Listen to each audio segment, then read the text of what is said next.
साथियों नमस्कार। मैं कुशाल भारद्वाज और स्वागत है आप सबका यूट्यूब के मंच पर। आज बात करेंगे लोकसभा चुनावों की। आज तीसरे चरण का वोटिंग हो चुकी है और अब 4 चरणों की वोटिंग बची है। हिमाचल प्रदेश में 1 जून को वोटिंग होगी, यानी कि मतदान होगा। ये जो लोकसभा के चुनाव हो रहे हैं, आप रोजाना देखते होंगे कि जो सत्ता में बैठी पार्टी है उसके जो शीर्ष नेता हैं, प्रधानमंत्री नरेंद्र मोदी से लेकर के भाजपा का हर नेता और उसके साथ साथ जो गोदी मीडिया है, चुनावों के अंदर जो जनता के मुद्दे सामने आने चाहिए उन मुद्दों के ऊपर कोई बात नहीं हो रही है। सरकार की परफॉर्मेंस के ऊपर कोई बात नहीं हो रही है। ना तो सरकार बता पा रही है कि उन्होंने क्या काम किया 10 सालों में, ना ही सरकार अपना कोई विजन रख रही है कि अगले 5 साल उन्होंने क्या करना है। और यही गोदी मीडिया भी इसी तरीके से इस चुनाव को हाँकना चाहता है। ये इस तरीके से मीडिया में दिखा रहा है। तो आज जो सत्ताधारी पार्टी है और उसके साथ साथ जो गोदी मीडिया है, वो रोजगार की बात नहीं कर रहे हैं, वो शिक्षा की बात नहीं कर रहे हैं, वो सड़कों की बात नहीं कर रहे हैं, वो महिला के सम्मान की बात नहीं कर रहे हैं, वो किसानों की बात नहीं कर रहे हैं, मजदूरों की बात नहीं कर रहे हैं, कर्मचारियों की बात नहीं कर रहे हैं, काले धन की बात नहीं कर रहे हैं, वो महंगाई की बात नहीं कर रहे हैं, भ्रष्टाचार की बात नहीं कर रहे हैं, लेकिन वो बात कर रहे हैं हिंदू मुसलमान की, वो बात कर रहे हैं सनातन की। तो मैं आपको याद दिलाना चाहूंगा कि सन 2014 का लोकसभा इलेक्शन था, चाहे 2019 का इलेक्शन था, नरेंद्र मोदी और पूरी भाजपा और पूरा गोदी मीडिया बोलता था कि अगर भाजपा सत्ता में आएगी तो नरेंद्र मोदी 60 दिन के अंदर अंदर देश के हालात को बदल देंगे, सब कुछ ठीक कर देंगे। जो पिछले 60 सालों की जो गड़बड़ झाला है उसको ठीक कर देंगे 60 दिन के अंदर। महंगाई कम करेंगे, बेरोजगारी को खत्म करेंगे, विदेशों में जमा काला धन वापस लाएंगे, हर एक के बैंक खाते में 15 लाख रुपए जमा कराएंगे, उसके साथ साथ 2 करोड़ नौकरियां हर साल देंगे, किसानों की आमदनी को दुगना करेंगे, महिलाओं को सुरक्षा प्रदान करेंगे, और उसी के साथ बहुत सारे वायदे देश की जनता से किए थे। सेना को सुदृढ़ करेंगे, ना जाने क्या क्या वायदे किए थे। और उसके साथ साथ जब नोटबंदी उन्होंने थोपी थी तब भी बोला था कि इसके 4 फायदे गिनाए गए थे। इससे भ्रष्टाचार खत्म हो जाएगा, काला धन खत्म हो जाएगा, इससे आतंकवाद की रीढ़ टूट जाएगी, नकली नोट छपना बंद हो जाएंगे। और उसी तरीके से जब जीएसटी थोपी थी तब भी व्यापारियों के लिए असंख्य फायदे इसके गिनाए थे। जब भी उन्होंने कोई स्कीम शुरू की, कोई इंश्योरेंस स्कीम शुरू की जिसमें करोड़ों नहीं अरबों खरबों रुपया जनता से इकट्ठा किया गया कि इसका ये फायदा होगा, लेकिन किसी को उसका फायदा हुआ नहीं है। और आज जब नरेंद्र मोदी और पूरी भाजपा फंस गई है एक तरह से, क्योंकि पिछले 10 सालों का हिसाब इस देश की जनता मांग रही है, और जब सवाल पूछा जा रहा है परफॉर्मेंस को लेकर के, तो आज पूरी की पूरी भाजपा, इवन जो प्रधानमंत्री हैं वो आज बात कर रहे हैं सिर्फ हिंदू मुस्लिम की। वो कभी बात कर रहे हैं कि विपक्ष की सरकार आएगी तो महिलाओं का मंगलसूत्र छीन लिया जाएगा और मुस्लिमों में दे दिया जाएगा।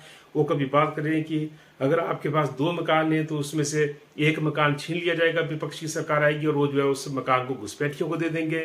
तो इस तरीके की बातें इस चुनाव में हो रही है जो बड़ी हास्यास्पद है। और देश के सर्वोच्च पद पर बैठे व्यक्ति यानी कि प्रधानमंत्री से इस तरीके की भाषा की हम उम्मीद नहीं करते हैं।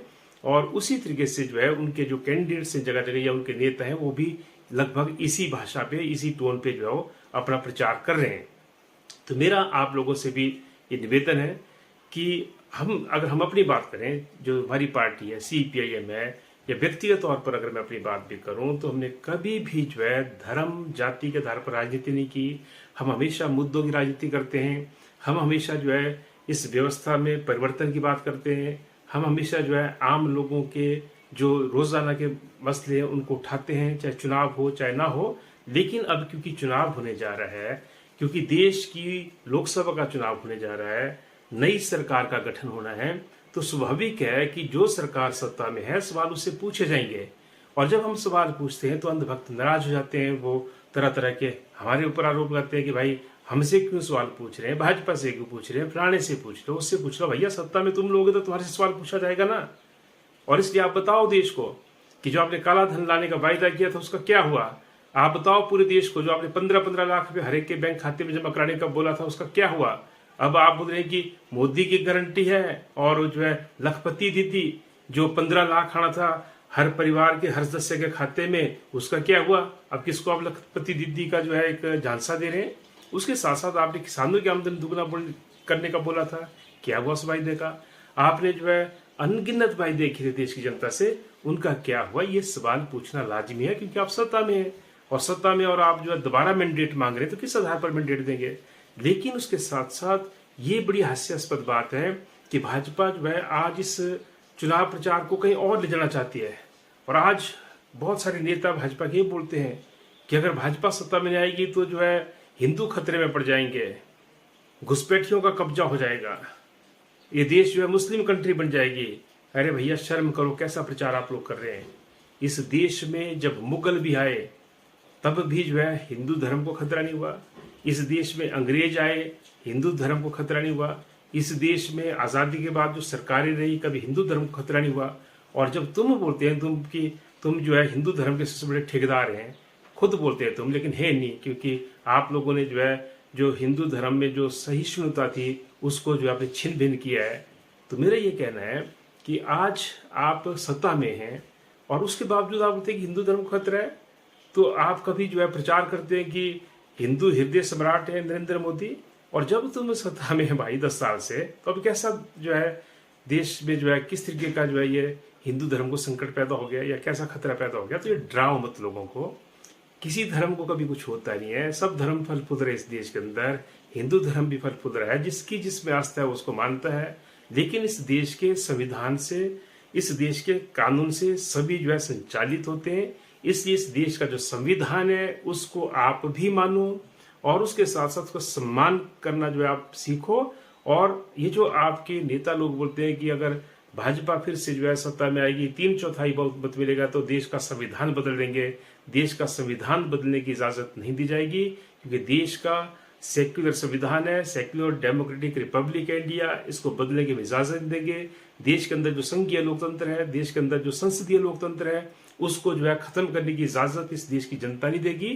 तो इसलिए जो आपका हिडन एजेंडा है, जिसको आप जो लाना चाहते हैं इस मुल्क के अंदर, इसको इस देश की जनता समझ चुकी है। और इसीलिए जो है आज ये जो 3 चरणों का चुनाव हुआ है, इसमें भाजपा पूरी तरह से पिछड़ चुकी है। और इसलिए जो है अब भाजपा इस चुनाव की जो पूरी डिबेट है, इसको कहीं ना कहीं जो है ध्रुवीकरण की तरफ ले जाना चाहती है, और ध्रुवीकरण भी जो है धर्म के आधार पर करना चाहती है। लेकिन हमें बोलना चाहते हैं, महंगाई की मार इस देश के अंदर सबको पड़ी है, चाहे हिंदू है, मुसलमान है, सिख है, ईसाई है, कोई और है। उसके साथ साथ चाहे वो बेरोजगारी की मार है, वो सबके ऊपर पड़ी है। आपके राज्य में करोड़ों करोड़ लोग जो है बेरोजगार हो गए, उसकी मार से कोई अछूता नहीं रहा। वो किसी धर्म विशेष के ऊपर नहीं पड़ी, बल्कि सबके ऊपर पड़ी है।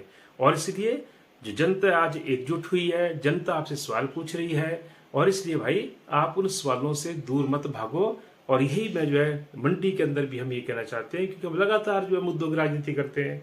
तो इसलिए मुद्दों के ऊपर जो आपके नेता कोई बात नहीं करते हैं। जो आपने कैंडिडेट खड़ी किए हैं, कंगना रनौत, वो तो मुद्दों की बात नहीं करती है। वो कभी जो है किसी कैंडिडेट विशेष को शहजादा बोलती हैं, कभी जो है उनके ऊपर आरोप, कभी उनकी मां को कुछ कहती हैं, कभी जो है वो उनको पप्पू बोलती हैं, कभी वो जो है जो कांग्रेस पार्टी के बड़े नेता हैं उनको पप्पू बोलती हैं। क्योंकि इस वक्त जो है फाइट डायरेक्ट है मंडी लोकसभा चुनाव में, और फाइट है भाजपा के बीच, भाजपा और जो इंडिया गठबंधन उसके बीच में।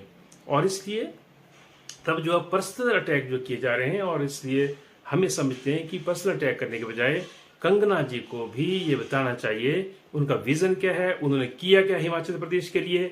सिर्फ आजकल जो है जगह जगह जा करके ढाटू पहन करके, टोपी पहन करके, कहीं पे शॉल ओढ़ करके जो है आप हिमाचल की बेटी नहीं कहलाएंगी। बल्कि जब हिमाचल मुसीबत में था, जब हिमाचल प्राकृतिक आपदा का क्रूरतम जो है कहर झेल रहा था, जब जो है त्राही त्राही मची थी पूरे हिमाचल प्रदेश के अंदर, मंडी जिला के अंदर, कुल्लू जिला के अंदर, किन्नौर के अंदर और पूरे हिमाचल प्रदेश के अंदर, तब कंगना जी आपकी भूमिका क्या थी, आप कहाँ थी? आपको तब ये दर्द क्यों नहीं आया कि जिस हिमाचल की मैं बेटी हूँ, जिस मंडी की मैं बेटी हूँ, वो मंडी त्रस्त है आज प्राकृतिक आपदा से, मैं कुछ मदद कर दूं। आपको तब ये याद क्यों नहीं आई जब कोरोना का काल था कि लोगों को मदद की जरूरत थी, आपने 1 पैसे की मदद कहीं पर नहीं की। और ये जो है ये मुद्दे हैं, ये सवाल पूछे जाएंगे, तो इन सवालों का जवाब आपको देना चाहिए, बजाय इसके कि आप जो है इधर उधर की बातें करें। आप तो रोजाना जो है मंदिर की बात करती है कि हम इतने मंदिर बना दिए, हम इतने मंदिर बनाएंगे। अरे इतने शौक है तो मंदिर में बैठो ना, घंटी बजाओ वहां पे। तब राजनीति में क्यों आ रही हैं आप? किसी मंदिर का पुजारी बना देते, आपको टिक्का लगाओ वहां पे, सबको पूछ प्रश्न जो भी है वो करो वहां पे। राजनीति में बताओ भाई, राजनीति में तो आपको मुद्दों की बात करना पड़ेगी कि मंडी के मुद्दे क्या हैं, जनता के मुद्दे क्या हैं, उन मुद्दों के ऊपर आपका दृष्टिकोण क्या है, आप क्या काम करना चाहते हैं, और उसके साथ साथ जो है अगर आप जीतेंगे तो क्या करेंगे, जीतने के बाद क्या आप दोबारा मुंबई चले जाएंगे, हारने के बाद क्या आप मुंबई चले जाएंगे। आप जीतो चाहे हारो, हार तो निश्चित है अब, और वो हार भी कोई छोटी मोटी नहीं, बहुत बड़ी हार होने वाली है। लेकिन मेरा आपसे निवेदन ये रहेगा कि हारने के बाद भी आप मत भागना। अब आप राजनीति में आई हैं तो ढंग से आओ। लेकिन जो आप रोजाना जो है बात इधर उधर की कर रही हैं, मंदिरों की बात कर रही हैं, है ना, कभी सनातन की बात कर रही हैं, तो अगर यही करना है तो आप मंदिर में बैठो ना, राजनीति में मत आओ। राजनीति में आना है तो मुद्दों की बात करना पड़ेगी। राजनीति में आना है तो सबको जो है वो बराबर समझना पड़ेगा। वहां पर जो है धर्म, जाति, भाषा, प्रांत, क्षेत्र के नाम पर किसी से भेदभाव नहीं करना पड़ेगा। कंगना जी, ये भी सोचिए आप। इसलिए मेहरबानी करके आप मुद्दों की बात कीजिए। और साथियों, अगले कल एक और वीडियो हम आपके बीच में लाएंगे मुद्दों के आधार पर। आपसे निवेदन है कि अभी भी अगर आपने ये चैनल सब्सक्राइब नहीं किया तो आप इसको सब्सक्राइब कर लें। वीडियो को आप लाइक शेयर कर सकते हैं और इस पर अपनी राय भी दे सकते हैं कमेंट लिख करके। धन्यवाद।